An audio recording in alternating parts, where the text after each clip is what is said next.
like we say at the beginning, for a lot of agencies early on in that journey, they've Yeah, kind of got to say yes to everything. there are downsides to working with lots of different types of clients doing lots of different types of things. How But important is the cred deck? Where does that come in?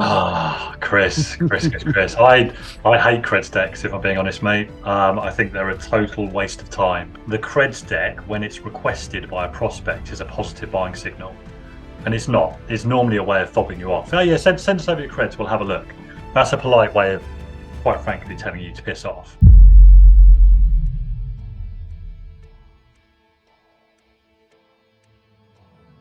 Hey Ben, thanks for coming on. Pleasure. Thanks for having me, Chris. How are you? All right? I'm very well, thank you. Yeah, not too bad at all. Yeah, glad to be here. So yeah, thanks again for having me on. You're welcome. So one thing I want to talk to you today about was the main theme is like running an agency. There's two big challenges. One is recruitment and one is sales. And Mm. obviously with new biz, I know that you consult with a lot of agency leaders on how to sort of develop that outbound, isn't it? Because we're so reliant on inbound. What are some of the most common challenges you see in people sort of overcoming that obstacle of winning new business from reliance purely on referrals? Yeah, I think you're absolutely right to kind of call out in terms of the major challenges that that tend to be faced by certainly sort of small to medium sized agencies. It's definitely around recruitment and it's around new biz. If you look at the Wow Company's bench press report, every year they ask the question, "What's the biggest challenge you face at the moment?" And yeah, new business is consistently in that top three. So I suppose my role, you mentioned there, it's often about helping an agency put an outbound plan in place. That's certainly part of it. I think more broadly than that, it's typically about how I help an agency move away from kind of very reactive new business, i.e., just whatever happens to come through the front door, whether that's through referrals or introductions or through the website, to taking a more proactive approach, not just to outbound, but to new business as a whole. And that often is looking at their positioning, it's looking at putting a proper plan in place and how to execute that plan properly. And then it moves into the sales process as well. And I'm sure we'll talk about all three of those things over the course of our conversation today. Yeah, I mean, because I think one of the common things is, you start an agency generally, or you start a freelance journey, and that first job is what kickstarts that, right? And that's normally Yeah, someone you know, or it's a yeah, referral. And then, you might get more referrals or recommendations, yeah, but yeah, ultimately you're sitting there, and if the phone rings, that's when your business grows. And I think yeah, it's that yeah, proactiveness, like you say, isn't it? And then yeah, as you start recruiting people and you've got a bigger wage bill to pay and you've got more expenses, then you need to start searching for the business yeah, effectively. But yeah, yeah, I think that there's that tendency to rely on inbound because it's a bit safer, isn't it? It feels less dangerous to sort of go put yourself out there, I guess. yeah, yeah. But I think one of the challenges as well that a lot of agencies have is that we want to win new business, but we haven't got the people to do it, or we haven't got the skill set to do it. And that chicken and egg thing: do you recruit first, or do you win the Mm, new business first? And I think yeah, yeah, you've yeah. got to have that pipeline, haven't you, to give you the security. So how do you sort of, first of all, how should anyone go about creating that pipeline? Because it all sounds very simple. Of we've got to create this pipeline of a business coming into it, Yeah. but it's easier said than done, isn't it? It is. And I think you're right to point out there that I think every agency, there comes a point in their evolution where they do need to change their approach. And I typically look at agencies that can get sometimes kind of 10 or 15 people almost wholly on what kind of happens to come through the front door. And it's not quite as loose as that, but it will be via referrals and maybe going along to the odd event and via the website. But I think there gets to sort of a point where that doesn't necessarily begin to dry up, but maybe the quality isn't quite there. The consistency in those leads coming through isn't quite there. And I think there's a realization that if they're going to take the next run up the ladder, as it were, in terms of growth, they are going to have to start being kind of more proactive. So I suppose in answer to your question, what are the things that I would typically recommend an agency look to do first? And it's kind of the lower hanging fruit, if I'm being honest. Starting with ironically referrals. We talked about the fact that a lot of agencies are kind of reliant on referrals, but interestingly, whilst they are reliant, most agencies don't really take a proactive approach to how they create more referrals and better quality referrals. So I think the first thing you look at doing is putting a more proactive approach, a more strategic approach in where your referrals are concerned, via clients, via strategic partnerships, and kind of how you go about that. Because, as I say, the vast majority of agencies are still kind of waiting to see what comes in via that route, rather than saying, okay, well, what can we actually do to go out and garner more and better quality referrals? So that's certainly somewhere where I would start. Strategic partnerships is a big one for me. We used to get most of our leads at our agency via partnerships with other like-minded complementary agencies. So I think doing that, getting out to events as well is a big one, especially now there are more face-to-face events happening. Finding the right events and just being in the right places, I think is critical. And then I'm sure we'll talk about outbound as well, and what that means and what that looks like over the course of this conversation. But I think there are 3 or 4 things there that a lot of agencies aren't doing that you could start doing straight away, and they are relatively, I'm not going to say low effort, but they're relatively straightforward to understand and start to implement.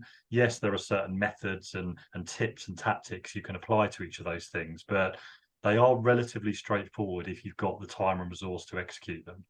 Yeah, I mean, I've certainly learned, like, it's your network effectively, isn't it? And like you say, getting Yeah, out and meeting people and having those meaningful conversations, because you it's easy to sort of think, okay, marketing is a big part of it, and yeah, attracting people to your brand is one part of it, but actually having yeah, those conversations and meeting more people and networking, and like you say, step one is almost asking for the business, really, because yeah, if you've got people that are working with you already and they can recommend you and they've got their networks, then yeah, actually more referrals, I guess, is a great place to start in terms of building that definitely. pipeline, isn't it? Definitely. I just think it's doing it in a very targeted way. And what agencies tend to do is, first and foremost, they're often scared of asking the question. Now, if you're scared of asking your client for a referral introduction, that would say to me that there's something maybe more fundamentally wrong with that relationship. So you've got to be looking at those clients that are in a good place, and feedback mechanisms are a really good way to ascertain that. I'm a really big fan of Net Promoter Score, because you are effectively asking to be referred in the nature of that question. So that's a great method for facilitating the process of being referred to others. But then it's actually, how do you ask the question? And a lot of people will go to a client and say, can you recommend us? And the client goes, well, who do you want to be recommended to? It's too broad a question. And we have this wonderful tool these days called LinkedIn, where you can go and look at who your clients are connected to, and you can go and speak to them about the nature of those relationships to understand whether they know them or not. And then it's a case of being really targeted and saying, well, actually, if you do know Joe Blogs from XYZ brand, would you mind facilitating an introduction? So I think it's having I think it's understanding where clients are in terms of how happy they are with you, and then it's being more targeted in how you actually ask the question. And that's what I see not enough agencies doing. They still tend to go to the client and just say, do you know anyone? And that puts all the onus and effort on On the that client, client to have yeah. to go, well, who do you want to know? So I think, again, there are certain tips and tactics with regards to how you go about actually doing that. But if I was to give advice to any agency that are not taking that proactive approach to referrals, start there. As you said, you've got this network of people already. Tap into it, utilize it. That's the best place to start. I think one of the maybe the fears of agencies, is going to a client and asking them, do they know anyone they can refer them to? Mm, One is obviously, yeah, are you doing a good job? Does the mm, client think you're doing a good job? Well, they do, because they're still paying you, right? yeah, But yeah, the other thing is, like, there's that little bit perhaps in the back of the mind that thinks, well, maybe they think we're struggling as a business and we need this business, rather mm, than, mm, we're trying to grow. And will the client think we're yeah, going to give them less love if we're serving more clients? What yeah, do you yeah. say to that? I mean, is that something you sort of hear a lot? I do.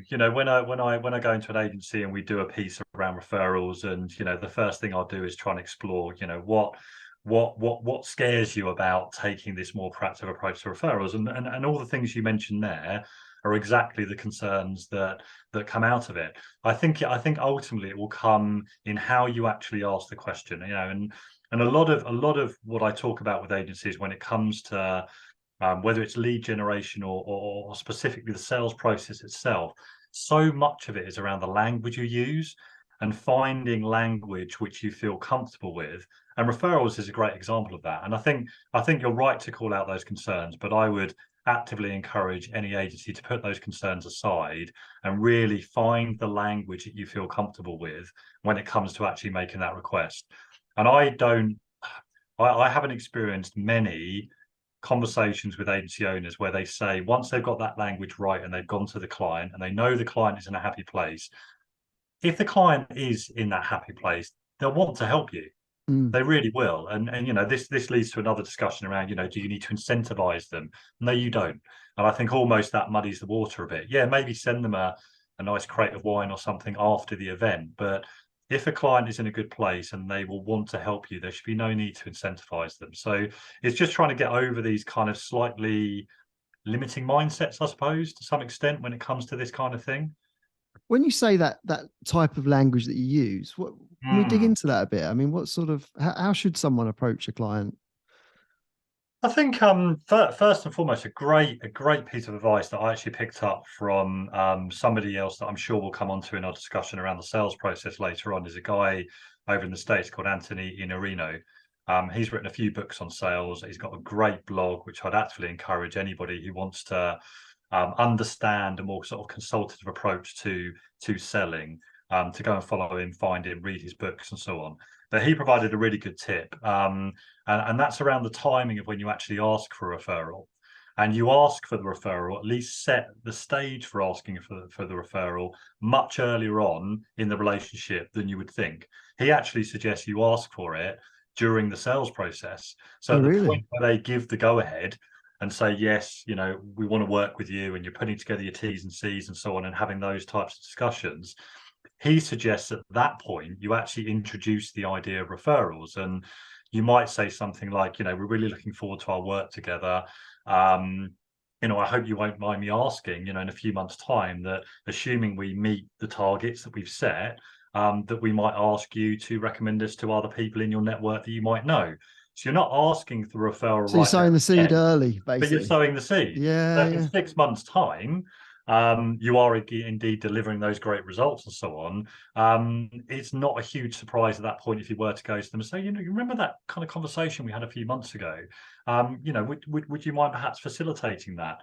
And then I think in terms of when you actually ask that question, it goes back to a point a few moments ago.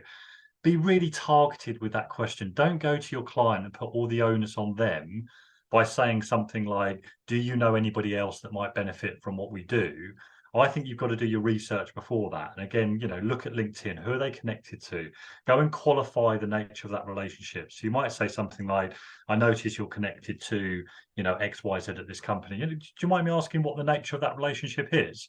Because we're all connected with people on LinkedIn who, quite frankly, we've never met. We don't know them, but they are connections. Hopefully they might say something like, yeah, you know, we used to work together at X company, or yeah, we go way back. And then that sets you up to then ask the question, would you mind facilitating introduction? You know, we are looking to grow the agency. We're looking to work with more great clients like you know, a nice little compliment never hurts anybody in that type of scenario.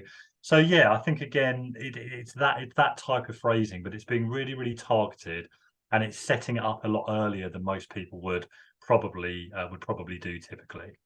So I guess a practical example of that would be, because I mean, literally it just popped in my head because I saw this on my feed the other day, but one of my clients was congratulating someone at a company that they've just got a new job.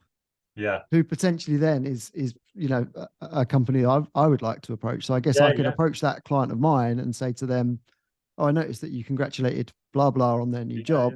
Is there any chance you could introduce me to them? Yeah, So definitely, definitely that kind of thing, and maybe thinking about, and again, this comes into the research, and I'm a big believer that before you approach anybody, whether it's via an introduction or whether you're approaching a prospect directly, you've got to do some research. You know, you can't just, bearing in mind that any prospect is probably, well, I know this for a fact, having spoken to them, you know, they're getting 30 or 40 emails a day or LinkedIn messages a day from agencies and from, you know, prospecting agencies working on behalf of digital agencies or creative agencies. So they're being inundated. And if you don't customize that message, if you don't do some research and personalize it and demonstrate your understanding of where they are in the journey and the type of problems they're going to be facing, you're never going to get any kind of cut through. So to supplement, your example of how you might approach that, you might also say something like, we've helped you address challenge X, Y, and Z. I imagine as they move into their role, they might be facing similar types of problems,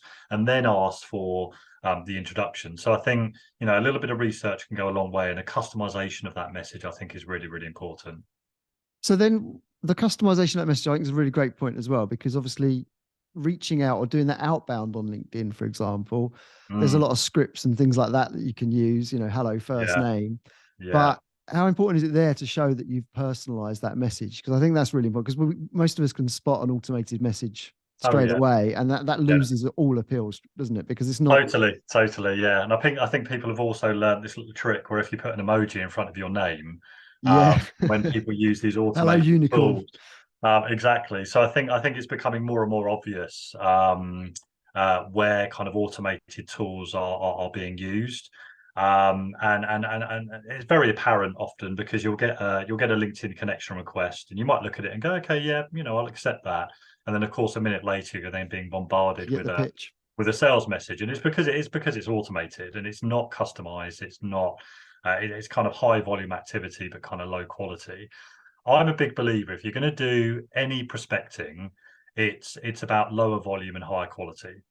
And you're going to have to approach that probably in a more manual way. There are insight data tools that can help support that, but I would much prefer an agency to send 10 well-researched, highly crafted, good quality messages to somebody, sharing some insight.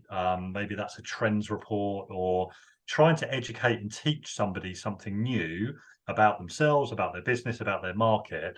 I'd much rather see the effort made at doing that than sending 100 kind of automated generic messages, because the chances of any of those getting cut through is almost zero. Bearing in mind again how many messages somebody is getting on a typical day. E-commerce directors, having spoken to them, having interviewed them as part of positioning projects, I know for a fact they are getting, as I said, 30, 40 emails a day. I mean, it's crazy. It's crazy. So if you're going to stand any chance of getting cut through, you've got to send something which is much more tailored, much more customized, and is hopefully providing some value in that communication. So would you surround that with your creds deck, or would you just lead straight with research, for example, there? How important is the creds deck? Where does that come in? Chris. I hate creds decks, if I'm being honest, mate. I think they're a total waste of time, because what they tend to do is simply replicate information which is available on the website anyway. Very rarely do I look at a creds deck and go, then look at the website and go, I've learned something new by having a look at that creds deck. So what I think agencies sometimes fall into the trap of believing is that the creds deck, when it's requested by a prospect, is a positive buying signal. And it's not. It's normally a way of fobbing you off. Oh yeah, send us over your creds, we'll have a look. That's a polite way of, quite frankly, telling you to piss off. So I think creds decks, whether they're used in prospecting, whether they're used to lead a sales meeting, etc., I don't particularly like them. Now that's just my point of view. So I would much rather see a creds type deck presented as a conversation. So the idea of prospecting ultimately is to yield a meeting. When we're sending somebody a piece of information, whether that's a trends report or some insights, what we're trying to give them is a window into what it would be like to sit down and have a 45-minute meeting with us. So it's a window into our agency and the value that we can potentially create. And that's all we're asking for when we're doing prospecting. Now, if you're just sending them your creds deck, which is essentially information they can get from the website, for me, there's no value in that whatsoever, because I can go and look at your agency on your website anyway. So I think when you are prospecting, you've got to be thinking about what value am I creating by sending this message. And personally, I don't think there's a great deal of value in sending your creds deck. But as agency owners, we sort of think, right, okay, we've got to show them. We've got to show them this is the tribe you'll be in. These are the clients we work with. Look, you're in the same. You're in the same tribe. You've got to go. Oh, look, we've won awards. We've got this many people. We've been around this long. And I think we all fall into that trap of trying to prove our worth and that we're worthy of that conversation. But actually, what you're saying is the proof's in the pudding. And I think here's something yeah. we've engaged you with that's worth a chat. Yeah, I think there are just, as we, there are, I mean, estimates vary, but, there are 25, 30,000 agencies in the UK. And, if you look at just, digital marketing agencies alone, most of them pretty much do the same thing. They'll have variations in, processes and so on, but you're all using, you're using the same tools to deliver the same kind of services to, to the end client. So trying to kind of differentiate on kind of features and benefits, I just don't think is enough anymore. And essentially, that's what a cred deck is really. It's a description of your features, your benefits, your background, your awards, your clients, etc., etc. Now, what I'm not saying is that at some point during the journey, you're not going to talk about those things. Of course, you're going to be talking about those things. A client is going to want those proof points at some stage in the journey. Where I don't think it works anymore is to lead with those things, because I don't think a client cares as much about those things, certainly the beginning of the journey when you're first getting to know them, as perhaps they might do later on in the journey. What I think is going to potentially interest a client at the beginning is a demonstration that you understand their market or their sector or their business, that you've got some insights. I really like this phrase, and again, I stole this from somebody else, but this idea of an agency helping their prospects, helping their clients see around corners. And I think at the moment, where we have so much turbulence, we've come out of a pandemic, obviously the economy is not doing particularly well. We've got the shadow of Brexit and so on, cost of living crisis. There's a lot of uncertainty in the world at the moment. And I think an agency needs to step up from just being somebody who is delivering services to helping their clients see around corners, being more strategic, being a partner in the true sense of the word. So I think if you're going to break down that initial barrier, if you're going to break down that door, you've got to demonstrate that you are that agency, that you can help that prospect see around corners. And that's going to come through your insights, through your opinions, through your perspective. And my belief is that's got to come first before you then get into conversations around clients you've worked with and case studies, et cetera, et cetera. Yeah, because I think the other thing that agencies look at is, like you say, there's thousands of agencies out there. We're all trying to sort of go, well, how can we stand out? What can be our USP? What can be our solution that no one else has got? And that's an impossible task a lot of the time. There's only one or two agencies that are going to come up with something completely brand new. I think so. We do get fixated. Yeah. Yeah, so certainly in terms of delivering the services specifically. So some agencies might have they might have a unique methodology, for example, and maybe their positioning may well lead with that. But I think for most agencies, leading with their service proposition, I don't necessarily think that's going to get cut through. Another way of doing it, which if I can be so bold to say, looking at your own agency, is to take quite a brand orientated approach. And I know you've made a huge amount of change in your agency over the last few years around the rebrand, the name, the experience of walking to your agency, and the physical kind of shop front. Yeah. Obviously, you've worked very hard in building your personal brand as well. So I think for some agencies, their positioning can be around the brand narrative in itself, and that can work. And I suppose we're getting into a discussion around positioning here. There are lots of different ways of positioning the agency, but brand is certainly one way of doing it, and that can get decent cut through if you don't necessarily want to go down maybe a sector route, for example, which other agencies will do.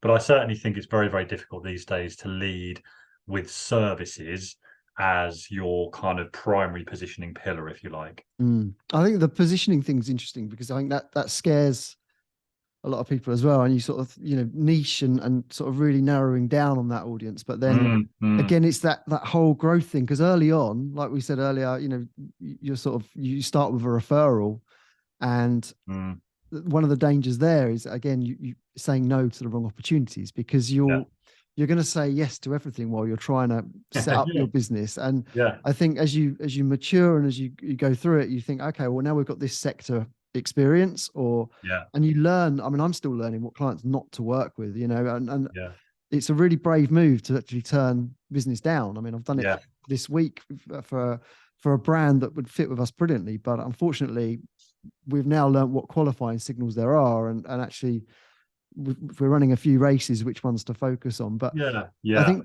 going into that, I mean, so when when is the right time to say no? And like we say at the beginning, for a lot of agencies early on in that journey, they've Yeah, kind of got to say yes to everything. yeah, How yeah. important is it to set that narrative straight away and understanding these, this is where we're going to focus, and this is the right and wrong opportunity?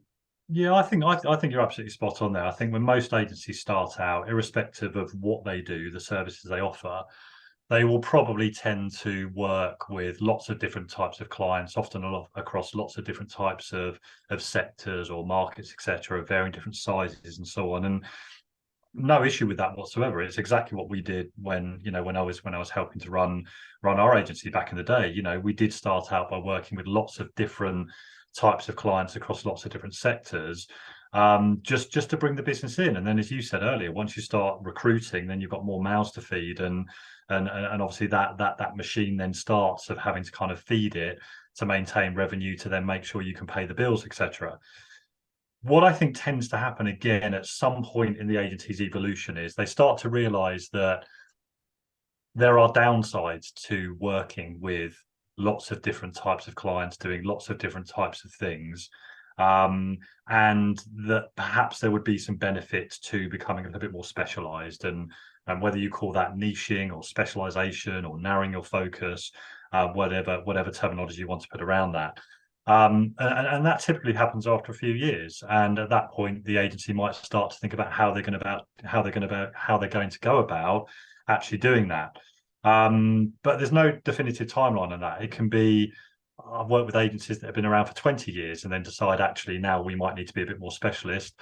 I've seen agencies make that decision after 2 or 3 years. I don't think there's any definitive timeline on it, but I think for most agencies, they realize if they're going to grow beyond a certain point, they probably need to be a bit more focused. Saying Mm. that, there are exceptions to the rule. And there are some big generalist digital marketing agencies that I look at and think, God, your positioning is shocking. But they've got something else internally that's allowed them to kind of maybe overcome the typical rules around what I would consider to be good kind of agency Well, I positioning. guess that's a different point of selling, isn't it? That's like upselling almost. So I think, yeah, because you can start with the best will in the world. You can say, right, we're going to be an SEO agency for retail, Mm. for Yeah, example, yeah, and then you'll get a client go, well, do you do email, or do you do affiliates, or do you do yes, PPC? yeah, And then, yeah, well, yeah, we yeah, could do that, yeah. And then you've got a travel company coming in. Do you do travel? Yeah, we do travel. And then before you yeah. know it, you're a full service digital marketing agency serving everyone and anyone, right? Yes, And yeah, then, yeah, like you say, yeah, you get that realization point when you get to a certain point where you grow and you're like, actually, we need to narrow down. But yeah, so maybe yeah, there's nothing wrong with doing that initially. And then you build your specialism because all of a sudden, okay, now we've got a lot of travel clients. Maybe we should focus on yeah, this area.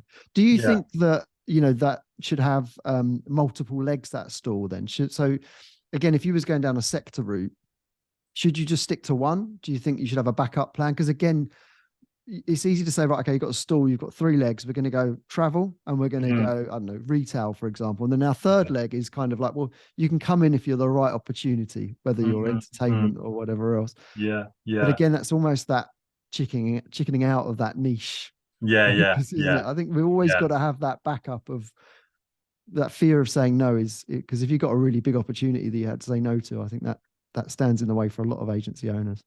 It does. It's I don't accept that it's easy. I think agency owners by their very nature are kind of entrepreneurial and very opportunistic. And you cited an example of it there where a client comes to you and says, do you do affiliates? No, yeah, Yeah, yeah, we could we do can. affiliates. Yeah, Anyone got we any can do affiliate affiliate. experience? And all of a sudden, in order to satisfy that brief, you're creating an affiliate department almost on the fly, rightly or wrongly. So I think by their very nature, that tends to be the spirit of which many agency owners would approach, working with clients. And again, maybe when you're starting out, you need to do that little bit of experimentation and try different things to kind of understand what you really like, what you enjoy, what the team can get behind. But I think if you keep doing that, if you keep reinventing the wheel, with every brief that comes through the door, then I think that is going to land you in a bit of trouble later on. And I think that, as I say, there does come a point where I think you do need to set the boundaries, and you do need to understand, where you say no and what opportunities are right for the business, what opportunities aren't, and having that what I call an ideal client profile. This is typically what the right client looks like for our business. This is a set of criteria of which we decide whether we say yes or whether we say no, and trying to be quite stringent with that wherever you possibly can. And I think red flags as well. I mean, I'd like to raise a red flag here. I mean, like value buyers. So, you know, there's two clients that spring to mind in my 15 years of running an agency that have both at the negotiation stage, when you've won the business and you know they want to work with you, and they're just trying to literally drill you down for a deal and a discount somewhere. And both times they've ended in tears, like really. Yeah. And I think, you know, that's where what other red flags would you suggest? Because for me, that's, if anyone does that now, I'm walking away. I'm not entertaining that conversation anymore. Yeah. Are there any other red flags like that you think people should look for? Oh God, yeah, loads. I mean, and maybe this ties into, I think, another sort of another discussion point we had down in our notes, and that is the sales process in itself, and, you know, what to look for and when during the course of that sales process. And I'm a really big fan. Again, I'm going to mention his name for probably the second or third time today, but Anthony Iannarino wrote a book called Lost Art of Closing. And in that book, he talks about closing not as one big close at the end, but a series of smaller closes or commitments that you're looking to gain from the prospect during the course of that sales process. And that really, when I read that book, it really resonated with me, because one of my mentors that I worked with back in my agency days said to me that the sales process is about gaining lots of small yeses from the prospect. And if you gain all of those small yeses, you'll get the big yes at the end, or certainly stand a better chance of getting the big yes at the end. So some of these commitments include things like the commitment from the client that they can afford to invest at the appropriate amount. There's a commitment around their willingness to explore.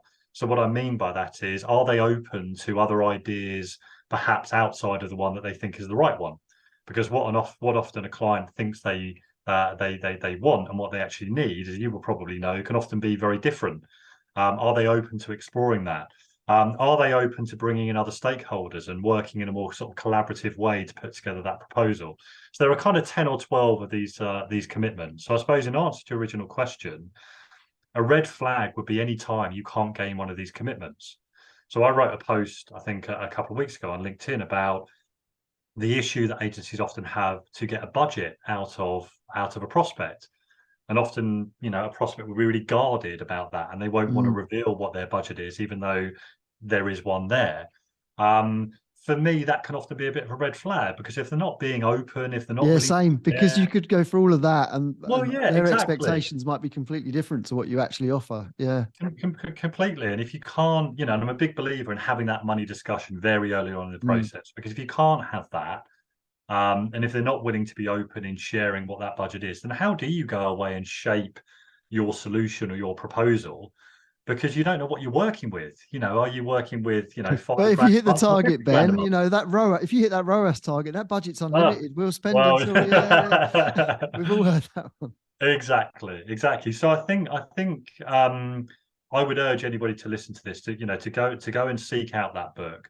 Go and look at the commitments that you are looking to acquire from a prospect during the course of the sales process. And a red flag would be any time you're not able to get those. Now, that doesn't necessarily mean you stop at that point, but whenever you can't gather the information you need to move forward, for me, that says, right, we need to stop here. We need to pause. We need to think about where we are in the process, and we need to decide if we can gather that information. And if we can't, what does that mean? What do we say to the prospect at this point? And do we pull away, and do we say no, and be quite ballsy and brave about doing that? Because I know it's not an easy thing necessarily to do, or do we continue through the process? So I think a red flag is whenever you can't gather or gain one of those commitments, you can't gather one of those small yeses or closes, and that should elicit a response that says, hold on, let's take a step back and let's review where we are.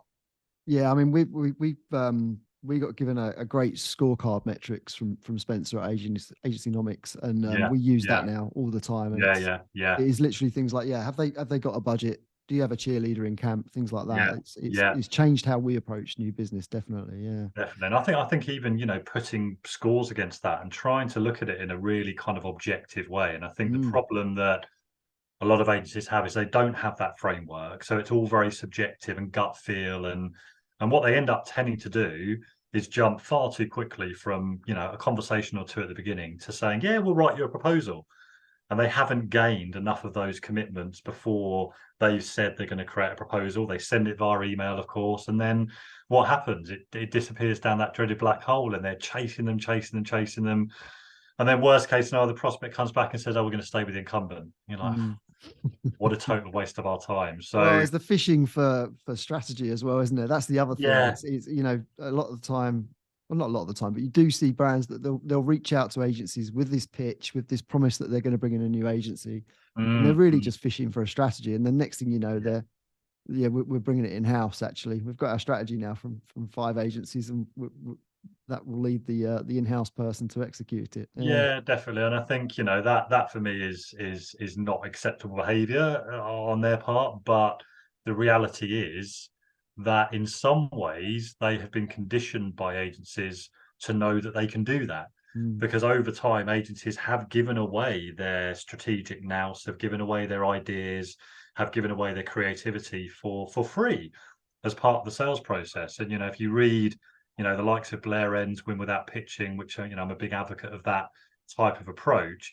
It's about standing up and not getting involved and not giving away those insights, giving away that creativity, giving away that strategy for free, holding that back and charging for it.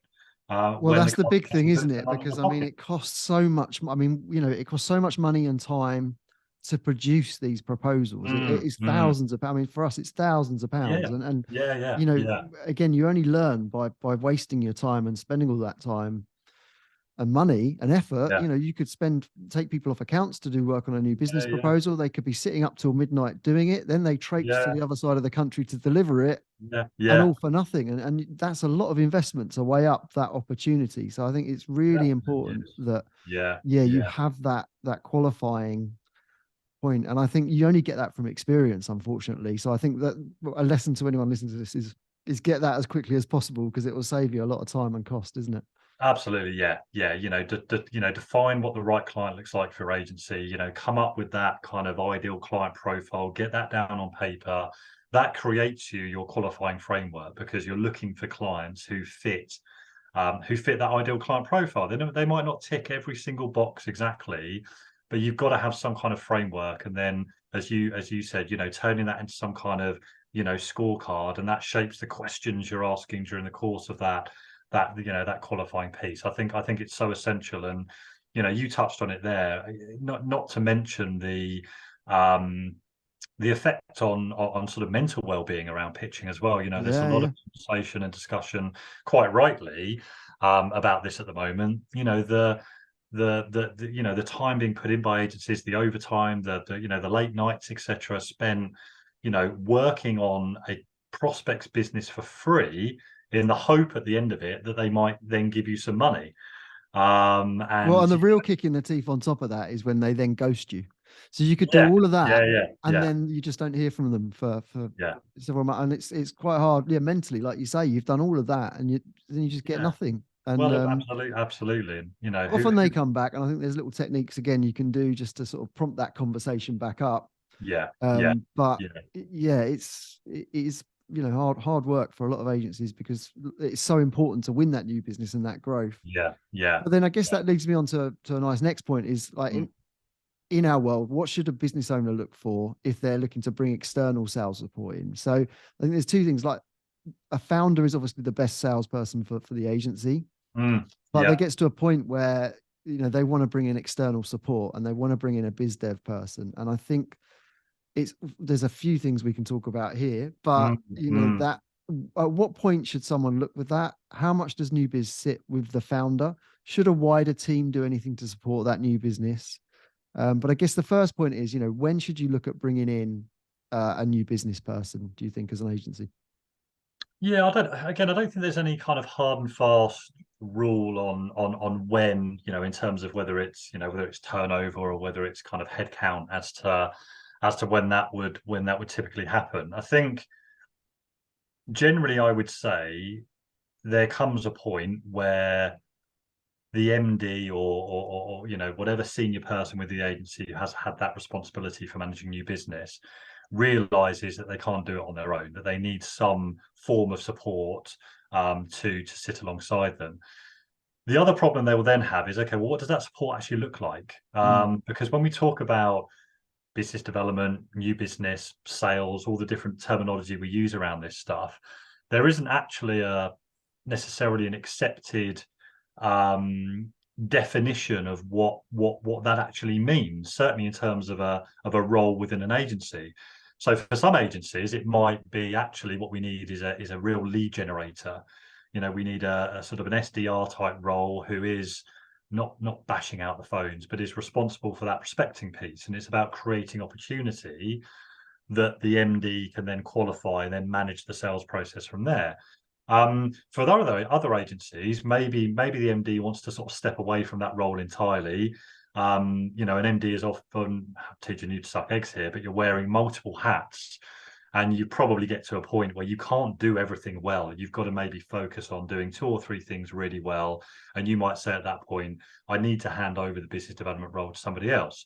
So in your instance, you might be looking to bring in somebody quite senior that has a bit of a black book, a network, and can start working that.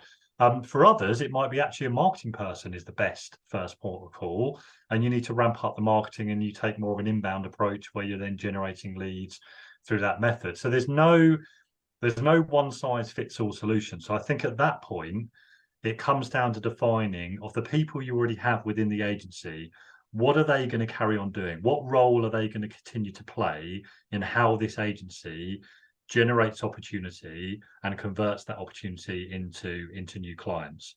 Once you've worked that out, you can then figure out, okay, where are the gaps, and what does that kind of role look like for our agency specifically? mm. Um, that's the general process in very loose terms that I'd recommend going through, because there is no one fits all solution. And when people say we need a business development manager, sometimes you actually go in and you start picking that apart and going, well, actually you don't, because you've got a team of people here that love the bit once the lead is there and can continue to lead that sales process. Maybe they're not doing perfectly, but they can continue to do that, and maybe with a bit of upskilling. What you really need is somebody just create the opportunities in the first place. And that might not be your traditional kind of business development manager or director or salesperson even. So it's getting that piece right first to really define what it is that the agency needs. So the final thing that I'd really like to discuss with you is like the pitch process itself. So first Yeah. of all, RFPs, again, that's about qualifying, right? Is it worth going for? But and again, to your point on the creds. So I mean, one thing that, tell me if I'm right or wrong, but one thing I've sort of quite firm on now is sort of put about us at the end of our proposal, because again, it's like having a date, isn't it? If thanks for having us today. Let me now bore you for 10 minutes and tell you how great we are, and then Yeah. we'll talk about your problem and how we can maybe solve it. Yeah. Are there any tips that you'd give there in terms of that pitch process? Because how you deliver it, how many people is too many on that Yeah. pitch? Yeah. Again, how long should it be? If we've done it, our pitches used to be like 80 slides long sometimes, which is Yeah. brilliant value to the client. We give them all this Yeah. information, but then you get to the end of the meeting, there's no time for questions, there's no time Yeah. for that conversation. So it'd be great to hear if you've got any tips on that pitch process itself, delivering that pitch, and what it should look Yeah. like. Yeah. I have a golden rule, or it's a golden rule, but it's also a question or a challenge that I will set an agency when we start to look at their sales process. And what I say to them is, if you applied the following rule to your pitch process, how would it change your entire approach? And the rule is that the proposal or the pitch presentation, whatever you want to call it, should be confirmation of what you've already verbally agreed with the prospect up to that point. So in other words, what we shouldn't be doing is walking into a pitch meeting, and it shouldn't be this kind of big reveal where we're going, ta-da, Hmm. this is what we've come up with. Do you like it? Because there is a high risk that maybe they won't. And the reason why they won't is because it hasn't been that sort of collaborative approach all the way through to get to that point. Now, I think if most agencies started to apply that rule, they'd probably change their entire sales process quite significantly.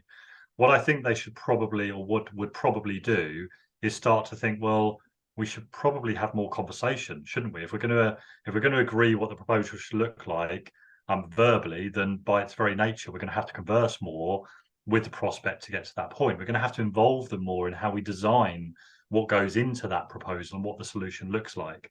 So I think first and foremost, following that rule should change how most agencies approach their sales process, and they will be more collaborative. It will stop them from having 1 half-hour phone call going, yeah, we'll get a proposal to you by Friday, scurrying away, almost kind of having to second guess what goes in that proposal and then zipping it over via email and going, right, fantastic job done, best of luck, guys. And that approach just doesn't work. So I think, first of all, changing your mindset around the whole process is really important. The proposal itself, if you have done that, if you have had more conversations with the prospect, there should be no need to sort of grandstand the agency at the beginning of that proposal or pitch. You shouldn't really need to talk about yourself, because they've already done that research, right? They've done that. They've done that. You know, by the time they pick up the phone or send you an email at the beginning, hopefully they would have done a certain amount of research already and shortlisted a number of agencies for a particular reason. And at the beginning of the process, you should be seeking to understand, why have they approached us? Why have they reached out to us? What is it about us that attracted them? You know, these are the sorts of things that you should be shaping questions around and trying to understand right at the beginning whether you have any kind of real advantage versus the other agencies they're speaking to. So you can play to your strengths, to be done at the beginning. Yeah, absolutely. So at that point, you either go, we're just one of 20 agencies they're speaking to. They found us on Google. You know, they don't favor us in any way whatsoever. Or actually, they found us for they came to us for a very specific reason, and they were able to cite that at the beginning. You know, they downloaded a report, they saw us speak at an event, they saw some work we did with another client that they referenced. So there should be something like that at the beginning of the process that makes you go, okay, yeah, there's a reason why we're in the mix, and there's a good reason why we should progress through this process. But in terms of the proposal itself, in light of that, as I said, you shouldn't need to talk about your agency for very long at the beginning at all. It's a waste of time. I put a post on LinkedIn, I think a couple of weeks ago, about a review of a pitch deck that I did a few years ago. It was around 80 slides long. You could say that's a crime in itself, that's an awful lot of content. We've all been there. We've all been there, absolutely. I've done it myself. But around about, I think about 45, 50 of those slides excuse me, were all about the agency. I mean, and they asked me to critique it because they wanted to know why they hadn't won this sure bet. And I was like, well, I can tell you pretty quickly why you didn't win it. It's because you spent probably 80% of the time talking about yourself in that meeting. About how great you are. Yeah, exactly. And not addressing the problem that client is currently facing and how you would work with them to address that. So I think, when it comes to your proposals, it's about flipping it around on its head and spending, you know, if we're going to apply the classic 80-20 rule to this, 80% of that deck or that presentation should be about addressing the prospect.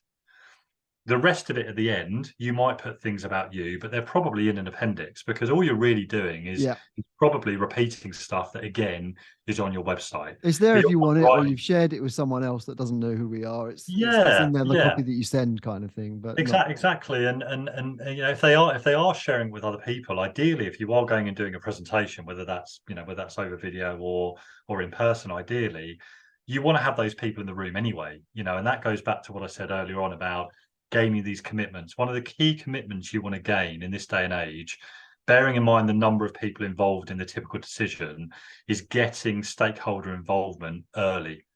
So at the beginning, you want to understand who else is sort of impacted by this project or this service.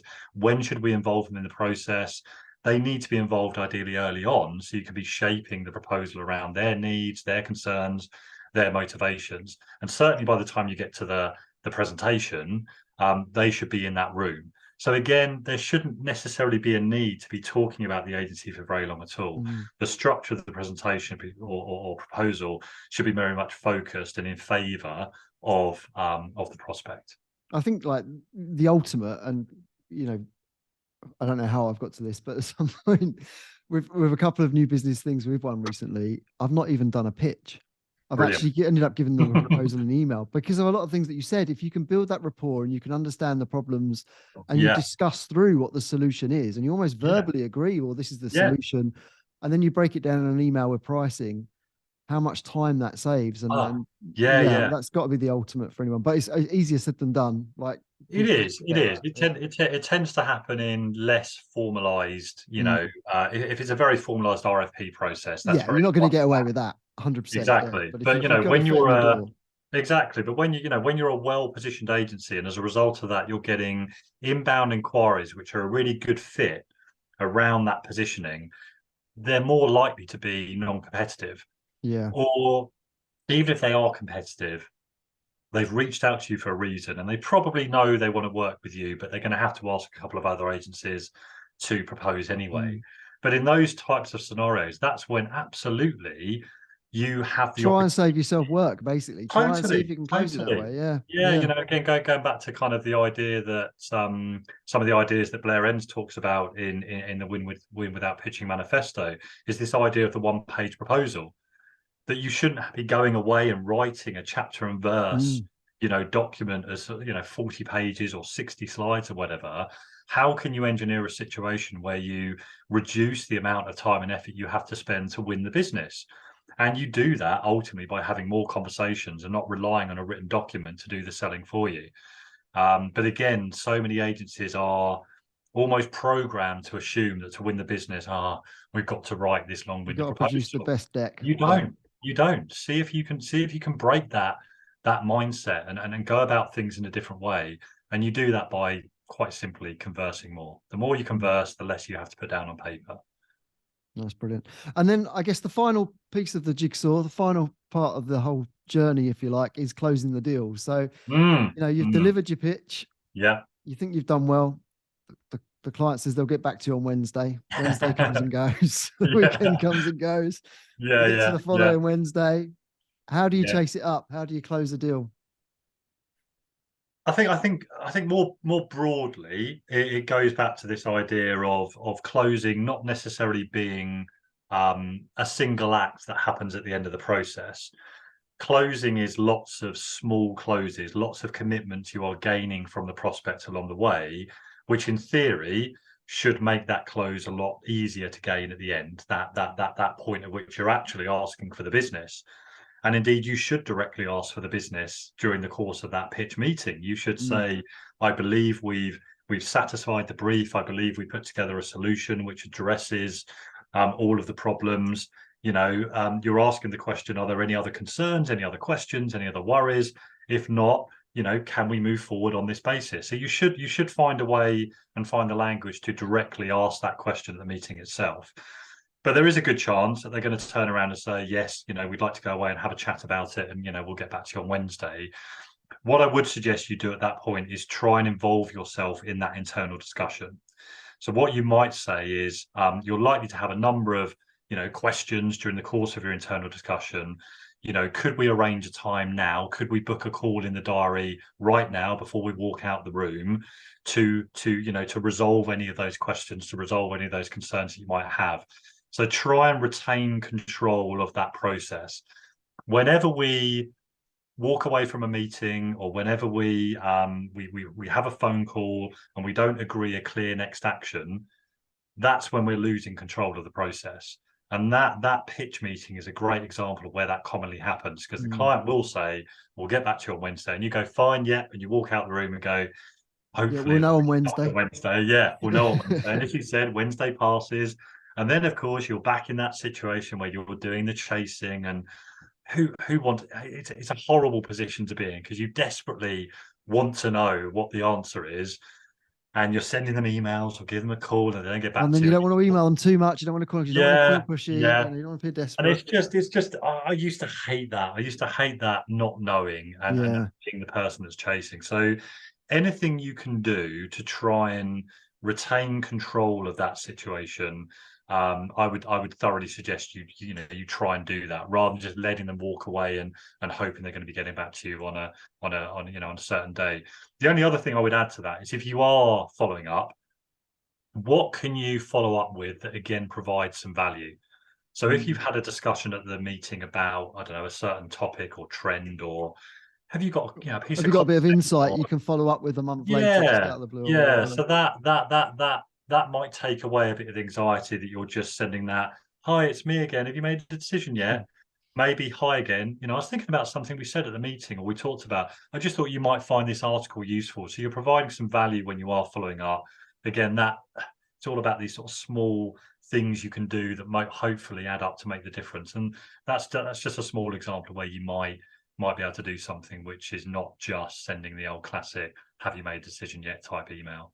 No, some really great points, and a lot of value there. Thanks, Ben. So where can Absolute people pleasure. find you? LinkedIn? LinkedIn. For many years, I didn't even have my own website. LinkedIn has been very, very, very, very kind to me in terms of being able to kind of, get my content out there and share, useful tips, advice. I do try and give away quite a lot for nothing. I'm a big believer in that. So yeah, find me on LinkedIn. There's loads of content there. I do have a website these days. If you want to go and find out a bit more about how I actually work with agencies, that's a good place to go. And yeah, hopefully in person at sort of various events upcoming over the course of this year as well. So yeah, now we can get out and about again, thank goodness. Hopefully face to face. And it's something we didn't even cover, which we could have covered so much more today. Really. Yeah, absolutely. No, we kind of scratched the surface, but yeah, well, I think we've covered quite a lot today. No, Hopefully, it's been really good. the listeners will get plenty of value from it. I've really enjoyed it, Ben. Thanks very much for coming on. Absolute pleasure. Thanks for having me. That's one. Cheers. You've been listening to Confessions of an Agency Owner with me, Chris Ailey. You can connect with me on LinkedIn, subscribe to my newsletter, and find out more about my agency at honchosearch.com. And don't forget to hit the subscribe button. Until next time.